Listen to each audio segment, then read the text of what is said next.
E aí, galerinha do canal Besteira no Ar, estamos hoje com a terceira videoaula de mágicas e hoje vamos começando com 4 asas, não dependendo de nada da localidade dele, pode estar em qualquer canto.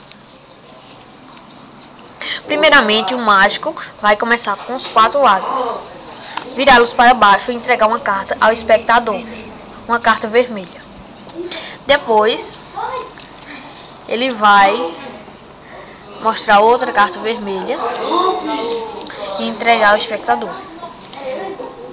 Você estava com que cor das cartas? Vermelha. E eu? Preta. Agora? Mas ao ele virar, o espectador está com a carta preta e ele com a vermelha. Agora vamos para a revelação da mágica. As cartas tem que ficar em qualquer canto, né?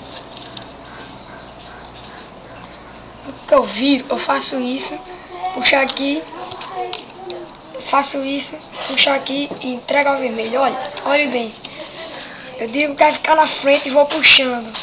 Quando eu virar, eu já vou puxar a vermelha e entregar a ele. Ao invés de eu virar, ele vai pensar que eu entreguei uma preta, mas no total foi uma vermelha. Aí aqui eu tenho 2 cartas, só que eu junto uma e a mostro para os espectadores. Peraí, já mostro. Então, é uma vermelha que eu entrego a ele. E aí, eu fico com 2 pretas novamente e ele com 2 vermelhas. E é isso aí, galera. Valeu.